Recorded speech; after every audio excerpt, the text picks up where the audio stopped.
Pues aquí estamos una semana más en Postales Manchegas, dando la bienvenida a Esther Almarcha e Isidro Sánchez del Centro de Estudios de Castilla-La Mancha, como cada jueves. ¿Qué tal? ¿Cómo estáis? Hola, buenos días, ¿qué tal? Pues aquí un poco atontados. Ya, pues pensando ya en comer, ¿verdad? Como toca a esta hora, ya cerquita de las 2 de la tarde, y pensando en hablar de esas magníficas fotografías que nos están ocupando en esta temporada. Bueno, yo no por no desmerecer, desde luego, todas las temporadas que llevamos y todas las postales que han pasado por aquí, por este espacio, pero sí que es verdad que ya saben que este trimestre se lo estamos dedicando a las mujeres como auténticas protagonistas de estas postales, así que casi le podíamos cambiar el nombre al espacio, no decir postales de mujer o de mujeres, ¿no? Y hoy Isidro Sobras. Esther, bueno, yo me quedo con que siempre dice que es un hombre feminista, ¿verdad? Bueno, podía ser postales manchegas de manchegas. De manchegas, claro, sí, muy bien, es verdad.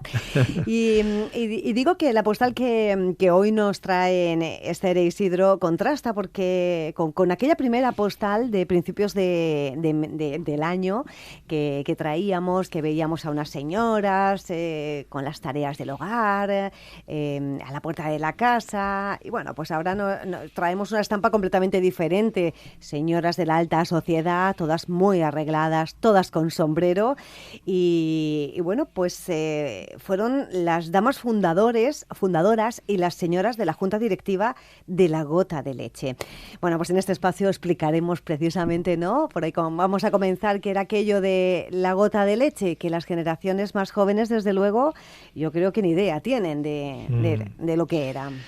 Bien, pues la fotografía está sacada de una revista regional que se llamó Vida Manchega, que se publicó desde 1912 a 1920 y muestra unas señoras de Albacete, es decir, se refiere a la Gota de Leche de Albacete. Gota de Leche, ¿qué es Gota de Leche? Bueno, primero tenemos que recordar rápidamente que la mortalidad infantil era terrible en finales del siglo XIX, comienzos del siglo XX. Claro, eso hacía, aparte de otros factores, que la esperanza de vida fuera muy reducida, de 30 años hacia 1880 y a comienzos del siglo XX en torno a 40 años de esperanza de vida. Hoy tenemos 80 y tantos años de esperanza de vida. Hay que entender eso. Y en buena medida era por la mortalidad infantil, porque la mortalidad infantil se mide en tantos por mil.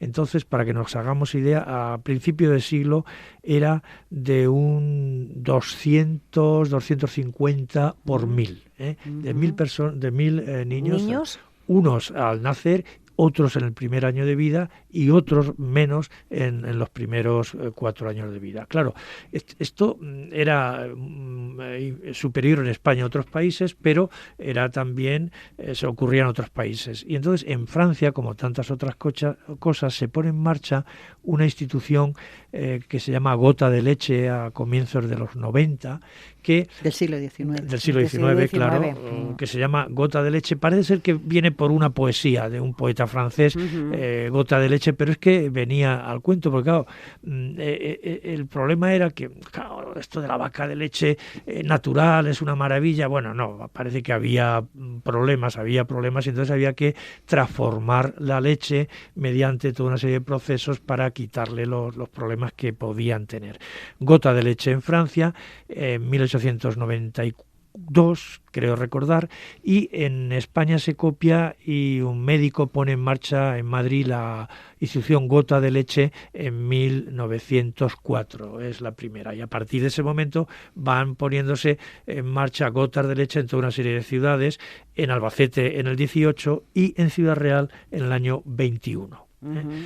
¿Qué hacen estas instituciones? ¿Cómo funcionaban? Bueno, pues desde enseñar a las personas, a las mujeres que no podían dar de mamar a sus hijos a utilizar el biberón, una cosa que puede ser tan sencilla, pero las que habéis sido madres sabéis que al principio cuesta trabajo, a seguir la evolución del niño y controlar. Es decir, era Gota de Leche por el tema de la leche materna, la sustitución por una alimentación artificial, y hay que recordar que a veces las personas que tenían dinero y no podían dar de mamar a sus bebés, lo que hacían era alquilar los servicios de una mujer. Una nodriza se llamaba, ¿no? Y por eso en la prensa aparecía muchas veces, se busca ama de cría, se llamaba. Entonces, además de dar de mamar a su bebé, pues daba de... En fin, es una institución curiosa y, bueno, ahora explicará... No, Esther. daba también a amamantar a aquellas gentes con menos recursos. Claro, que no tenían, el problema es que muchas veces los niños de familias más humildes que las madres se alquilaban para dar, pues salían perjudicados porque la madre no le podía dar tanto. Y luego también, lo que, como decía Isidro, la referencia a la leche de vaca, estos médicos se dieron cuenta que esa leche en sí no podía procesarla a un niño tan pequeño y había que quitarle la nata, había que esterilizarla y entonces en estas gotas de leche aprendían el procedimiento, se hacía el procedimiento para que la calidad de la leche de vaca se bajara en su grasa sobre todo y se esterilizara para que los niños dárselas ya en los biberones. Entonces, básicamente, además se amparaban pues en estas señoras de alta clase social que potenciaron a esos médicos, que eran pediatras, que se dedicaban a eso y que sobre todo, más que para ellas, estas señoras de alta alcurnia que podían pagar a las amas de casa, lo que iban buscando era que la mortalidad infantil disminuyera a través de unos servicios diríamos, caritativos o gratuitos porque aportaban ellas el dinero. Fíjate, Esther, que hacía yo referencia a aquella primera postal de año en la que las mujeres aparecían con pañuelos en la cabeza. Y no miraban a la cámara. Aquí todas están posando y todas con sombreros. Sí. No, yo lo que quería indicar, además, como dato interesante, porque decías, nadie conoce lo de la gota de leche. Bueno, que sobre si todo se va las generaciones más jóvenes, claro, ¿no? ya, pero si se va a Logroño, en la calle principal, hay un edificio que se llama La Gota de Leche, que era el edificio de la Gota de Leche, que era un edificio municipal, porque en algunas poblaciones, en vez de ser estos grupos a medio camino entre la caridad y demás, fueron ayuntamientos los que montaron la Gota de Leche. Y en el caso de Logroño fue el ayuntamiento y hizo un edificio que hoy es un centro de juventud. Y se sigue llamando La Gota de Leche. Pues de ahí esa importancia que aquí hemos reclamado, ¿verdad? Lo de los nombres de las calles y de los edificios, esa importancia.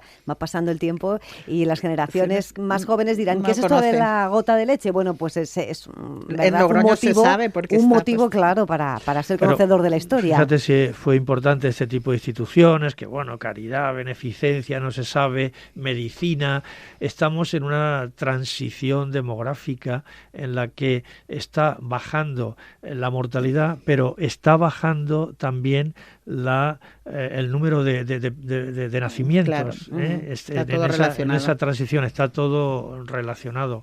Y esto es importante porque si a comienzos del siglo en España estaba la tasa de mortalidad en un 300 por 1000 aproximadamente, pues en el año 1930, al principio de la República, esa tasa ha disminuido bastante, a 180. Bueno, esto de las estadísticas ya sabemos que es un poco relativo, pero bueno, lo que es verdad es que hubo un avance importante en ese tema. También, claro, hay que considerar las medidas higiénicas, hay que considerar las medicinas, los medicamentos, en fin, hay toda una serie de cuestiones que influyen en esta tasa de mortalidad infantil, claro. Bueno, pues muy interesante, como siempre, estas postales manchegas. En cuanto a la fotografía, recordar a todos los oyentes que también la podrán ver en un ratito en nuestra página web, en serciudadreal.com. Pues Esther, Isidro, os espero con otra postal de manchegas la próxima semana. Pues nada, adiós manchegas, hasta otro día.